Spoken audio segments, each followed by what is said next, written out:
The cigarette smoke hung thick in the rubble of what had once been a German apartment building. April 1945.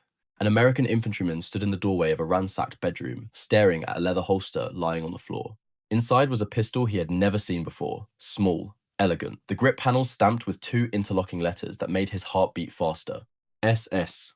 He did not know whose pistol it was. He knew only that it was German, beautifully made, and marked with a symbol every GI thought they understood. It was a Sauer 38H. And pistols like this one, when they carried the right markings and the right provenance, would sell at auction 6 decades later for over $40,000.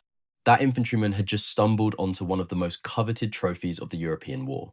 Not the famous Luger, not the common Walter P38, but something rarer. Something that men who understood German pistols would trade 3 months of their army pay to own.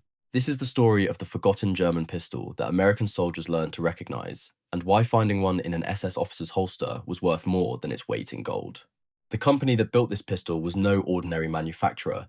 J.P. Sauer und Sohn had been making firearms in the German town of Suhl since 1751. That is not a misprint. When the American Revolution began, this company was already 25 years old. When Napoleon marched across Europe, Sauer gunsmiths were already into their second generation of master craftsmen. By the time Adolf Hitler rose to power, Sauer had spent nearly 2 centuries perfecting the art of precision gunsmithing. Suhl sat at the heart of what Germans called their weapons city, a region of Thuringia where generation after generation had learned the trade of barrel making, stock carving, and action fitting. The forests provided charcoal for forges, the rivers powered grinding wheels, and the families passed down skills that took decades to master. A boy would begin as an apprentice at 14. By 30, if he was talented, he might be trusted to fit an action. By 50, he might be considered a master. This was not mass production, this was craft elevated to religion. Sauer built hunting rifles for European aristocracy, weapons that cost more than a working man earned in a year. They were one of several firms producing Carabiner 98K rifles for the Wehrmacht. They produced the Luftwaffe M30 survival drilling, a combination rifle and shotgun carried by German aircrews who might need to hunt for food if shot down over wilderness. Quality was not merely a business strategy, it was an identity passed down through generations. But in the 1930s, Sauer faced a problem that threatened everything the company had built. The Walter Company dominated the police and civilian pistol market with their PP and PPK models. These were good pistols, modern design and acceptable in quality. Worse, the Walter family had cultivated relationships within the Nazi Party that gave them procurement advantages Sauer could not match through merit alone. If Sauer wanted to compete, they needed something revolutionary. They needed a pistol so advanced that no amount of political favour could overcome its technical superiority. Company engineer Fritz Zehner began work in 1932 on a pistol that would not merely match Walter's innovations, but surpass them entirely. He studied every pocket pistol on the market. He identified their weaknesses. He designed solutions that no one else had attempted. 6 years of development, testing, and refinement later, the Model 38H entered production. The H stood for Hahn, the German word for hammer. And what Zehner had created was unlike any pistol the world had ever seen. Contemporary evaluators treated the new design as a genuine leap in compact pistol engineering. The Sauer 38H introduced mechanical features that were rare or unique among mass-produced pistols of its era. On the left side of the frame sat a small lever. Push it down, and the cocked hammer would safely lower itself without the shooter ever touching the trigger.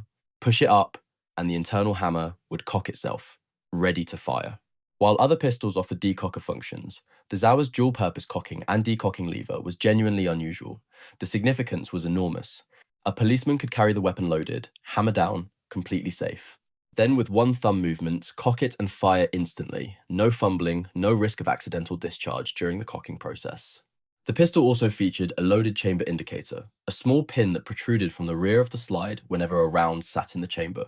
A shooter could feel this pin in complete darkness and know immediately whether the weapon was ready to fire.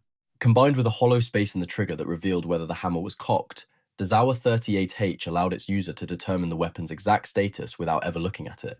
The specifications were impressive for a pocket pistol, caliber 7, .6, 5mm Browning, known to Americans as 32 ACP, magazine capacity 8 rounds, overall length approximately 160mm. Weight between 720 and 737 grams empty. The fixed barrel design wrapped the recoil spring around it, keeping dimensions compact while maintaining accuracy that surprised shooters accustomed to smaller pocket pistols.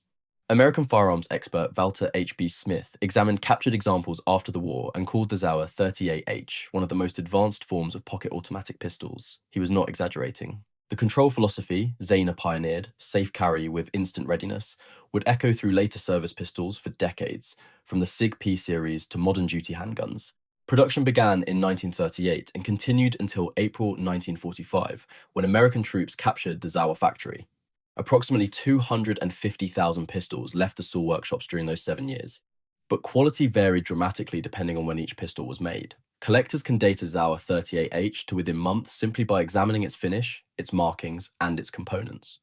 Early examples from 1938 and 39 featured high-polished bluing that gleamed like black mirrors. Every surface was machined to precise tolerances. The fit between slide and frame was so tight that the pistol felt like a single piece of metal rather than an assembly of parts. These were the pistols that established Sauer's reputation, weapons that justified the company's 2 centuries of craft tradition.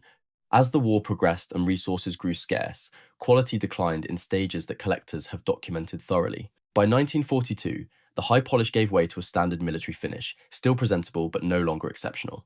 By 1943, finish quality dropped again. By 1944, pistols emerged with matte finishes, visible tool marks, and simplified production methods designed to save time rather than produce excellence. The final examples, produced in the chaos of early 1945 as Allied armies closed in from east and west, had zinc triggers instead of steel. They had no safety levers at all because there was no time to machine them. They had mismatched serial numbers because workers assembled them from whatever bins of parts remained on the factory floor. Some left the factory without proof testing because the proof house had stopped functioning. These last-ditch pistols still fired. They still worked as weapons, but they bore little resemblance to the masterpieces Sauer had produced just 6 years earlier. The question that mattered to American soldiers was not how the pistol was made, but who carried it. The Sauer 38H found its way into a specific category of German hands: Gestapo agents, SD officers, plainclothes, security personnel who could not carry military holsters on their belts without revealing their identity. The bulky Luger P08 and Walter P38 were impossible to conceal beneath a suit jacket. Pocket pistols like the Sauer 38H were not optional equipment for these men, they were essential. When Heinrich Himmler consolidated control of all German police forces in 1936 and established the RSHA, the Reich Main Security Office, in 1939, procurement contracts went to multiple manufacturers. Approximately 30,000 Sauer 38H pistols received police acceptance stamps, the Eagle C and Eagle F markings that identified weapons issued to Nazi police organizations, including the Gestapo and Kripo, the criminal police. Another 200,000 received military acceptance stamps, the Eagle 37 marking, and went to Wehrmacht officers, Luftwaffe aircrew, and panzer commanders who needed compact sidearms. But the pistols that drew the most attention from knowledgeable American soldiers were not the standard issue examples, they were the presentation grade weapons produced for elite personnel.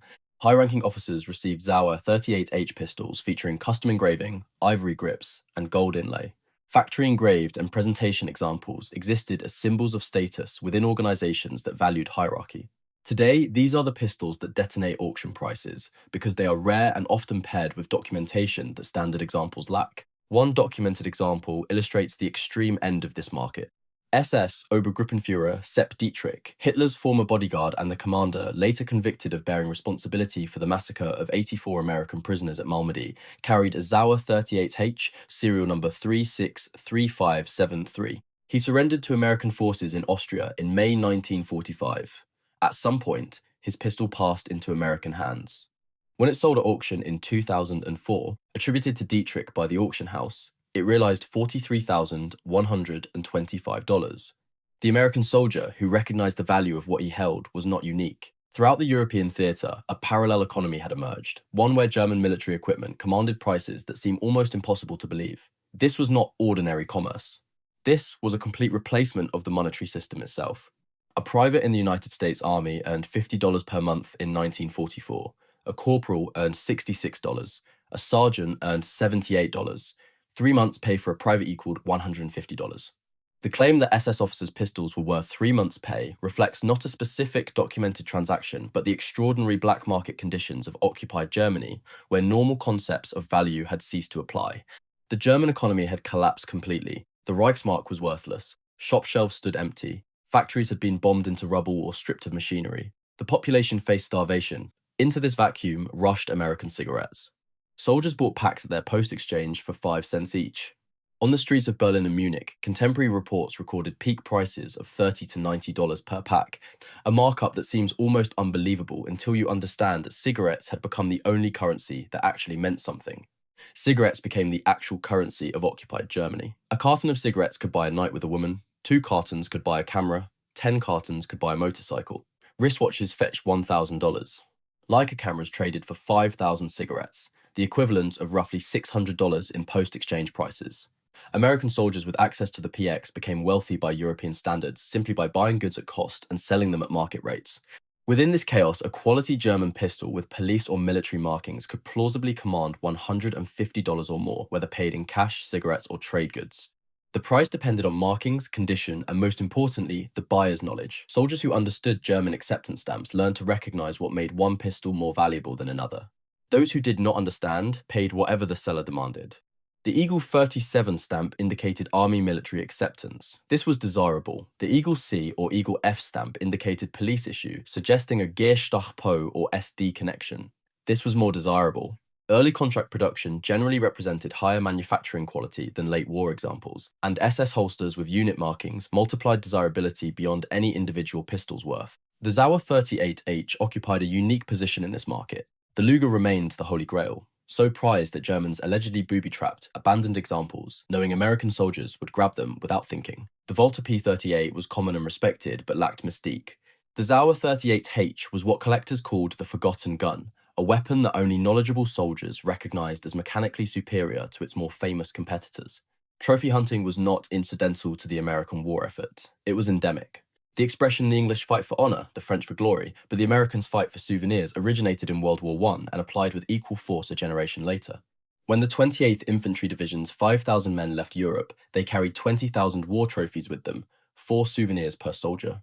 War Department regulations theoretically controlled this process. Beginning in 1944, official war trophy certificates required a commanding officer's signature and documented which items soldiers could legally bring home. After May 1945, limits restricted soldiers to 1 firearm each. Mailing concealed pistols was explicitly prohibited. The reality bore little resemblance to these regulations. One collector, who interviewed hundreds of veterans over decades, reported hearing the same story repeatedly. "I had a piece just like this, but I threw it overboard on the way home to keep them officers from confiscating it." The path from Europe to America was allegedly littered with discarded weapons. Most veterans who successfully brought pistols home never bothered with paperwork, and few capture papers survived 50 years of family moves, estate sales, and generational turnover. The mechanics of acquisition followed predictable patterns. Infantrymen found the gear first, in surrendered enemy positions, on bodies, in abandoned vehicles and buildings. Then they sold or traded whatever they could not carry to the next closest units behind them. Armoured and mechanized units accumulated the largest amounts of captured equipment because they had vehicles to carry it. At each step in the chain, prices increased. During active combat and immediately after the war, captured firearm prices peaked. The most honest assessment of provenance comes from collectors who have spent careers examining these weapons and interviewing the men who brought them home. 95% of the time, these guns were obtained out of surrender piles at the end of the war or after large surrenders of armies. When someone claims "my grandfather took this off a dead SS officer at the Battle of the Bulge," experienced collectors become skeptical unless captured documents, photographs, and verifiable information support the story. At the Sauer factory itself, American soldiers discovered another source entirely. After United States forces captured the plant in April 1945, but before the Soviets took over in July, a window of approximately 3 months existed during which anything was possible. The factory stood intact. The machinery still worked. Crates of finished parts lined the warehouse shelves, and the workers, desperate for any currency that might buy food for their families, were willing to make arrangements. American soldiers traded cigarettes to factory workers who assembled pistols from leftover parts. A carton here, a few packs there. The workers pulled slides from one bin, frames from another, triggers and springs and pins from a third. They fitted the parts together using skills honed over years of wartime production. They did not bother with serial number matching or proof testing. They simply assembled functional pistols and handed them to grinning GIs in exchange for the cigarettes that had become Germany's only real money. Collectors call these cigarette guns post-war assemblies, identifiable by mismatched parts, lack of normal proof marks, and serial numbers outside documented wartime production ranges. They are authentic Sauer components manufactured in the Sauer factory under German supervision, but they were never issued by any German military or police organization. They were never proof tested by German inspectors. They carry no acceptance stamps because no German authority ever accepted them for service. They exist in a strange category, genuine Sauer pistols assembled after the regime that commissioned them had ceased to exist. Some of these cigarette guns show evidence of parts mixing that would never have occurred under normal production. High-polished slides mated to rough late-war frames. Early production triggers fitted to end-of-war receivers. The workers used whatever they could find. The soldiers did not care about collector value. They wanted trophies to bring home, and they were willing to pay cigarette prices to get them. The numbers tell the story of what came home. 250,000 Sauer 38H pistols manufactured, 30,000 to police organizations, 200,000 to military units. Unknown quantities destroyed in combat, abandoned during retreats, confiscated by Soviet forces, or simply lost to history. Of those that survived, perhaps 10,000 reached American shores. Of those 10,000, perhaps 1,000 retained original holsters, capture documents, or verifiable provenance. Of those 1,000, perhaps 100 can be definitively connected to specific SS or Gestapo officers. Today, standard Sauer 38H pistols sell for $500 to $1,500 depending on condition and markings. Police-marked guns with Eagle C stamps command approximately 20% premiums. Complete rigs with matching holsters and magazines add $150 to $300. Presentation-grade examples with documented SS provenance enter an entirely different category.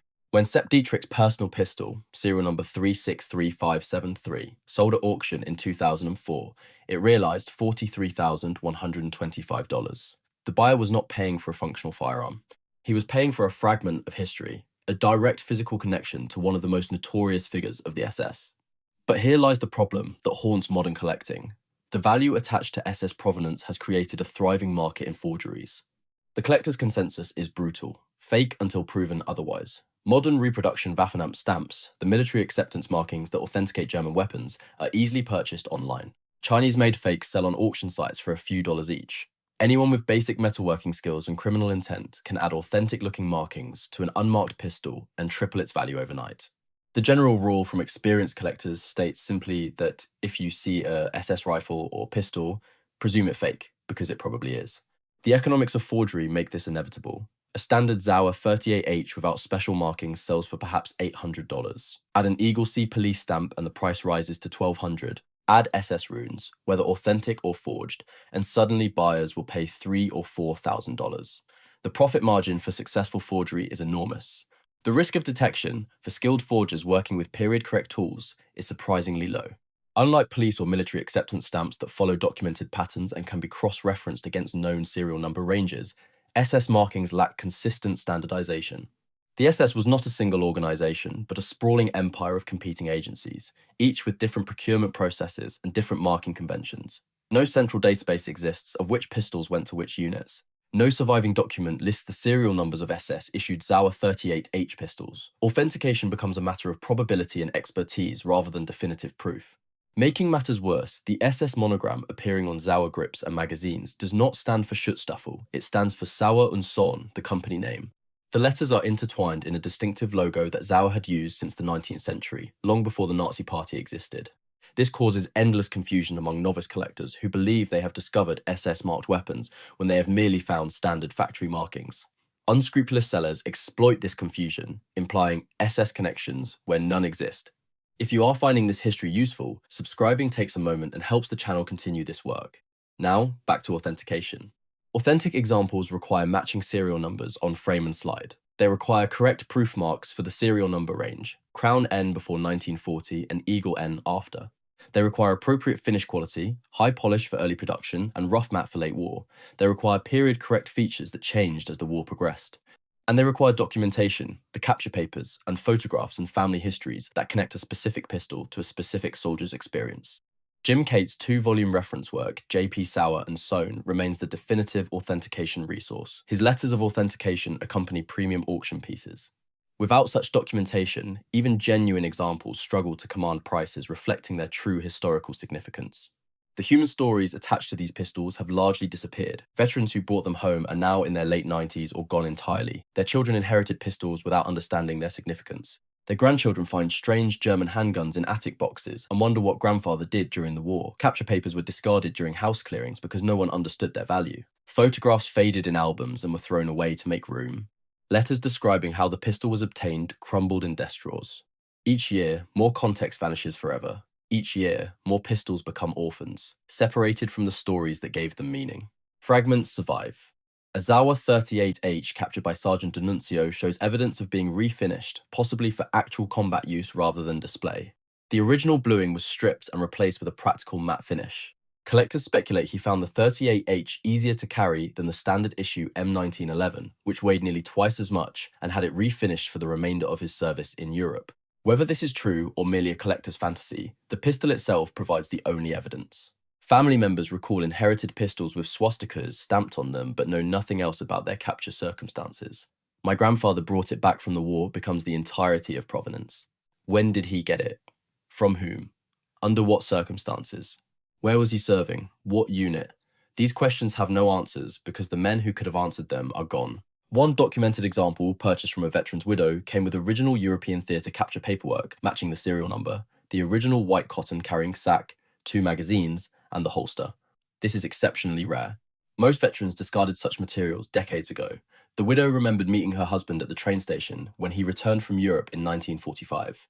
She assumed his bag contained French silk or perfume, the sort of luxury goods that soldiers sometimes brought home for their sweethearts. She was, in her words, a little disappointed to discover a pistol instead.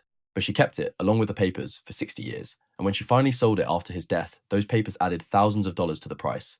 The Library of Congress Veterans History Project contains over 121,000 individual collections of World War II veteran interviews, photographs, and letters. It represents the largest repository of first-hand accounts from the conflict. Researchers continue mining these materials for undocumented stories, though specific Sauer 38H mentions remain difficult to locate among the vast archive. The degradation of original components tells its own story. Bakelite grips from late war production crack and crumble as phenol leaches from the plastic across decades of storage. Many inherited pistols arrive at collectors' tables with replacement grips, their original fittings having disintegrated. Each replacement part, each refinishing job, each lost document diminishes both monetary and historical value. The Sauer 38H represents something larger than a single weapon model. It embodies the complexity of memory, the economics of scarcity, and the human desire to possess physical connections to history. The 3 months' pay claim functions as dramatic shorthand for a genuine historical truth. German military pistols were extraordinarily valuable in the wartime and post-war economy. The Sauer 38H's combination of mechanical innovation, compact size, and association with plainclothes security services made it a prize for soldiers who understood what they were looking at. The specific dollar figure remains undocumented folklore. No receipt survives showing a private trading $150 worth of cigarettes for a police-marked 38H. But the underlying phenomenon was real. Men did pay extraordinary prices. Men did recognize the significance of what they captured. Men did bring these pistols home and pass them to their children and grandchildren, who now wonder what grandfather's German pistol might be worth. The answer depends entirely on what can be proved. A standard example with no documentation, $500. A police-marked example with holster and magazine, perhaps $2,000. A presentation-grade example with documented provenance, capture papers, photographs, and authentication letters, tens of thousands. That American soldier who found a Sauer 38H in the spring of 1945 never recorded his name on any document that survived. We do not know if he understood what he held. We do not know if he kept the pistol or traded it away for something he wanted more. We know only that he stood in a doorway, in a ruined building, in a shattered country, and reached down to pick up a small, elegant pistol with 2 letters stamped on the grip. SS. Not Schutzstaffel. Sauer und Sohn. Germany's oldest gunmaker. The company that had been building firearms since 1751. The engineers who had created something so mechanically innovative that its influence would echo through pistol design for generations. He did not know any of that. He knew only that it was German, that it was beautiful, and that somewhere back home in America, someone would pay good money to own it.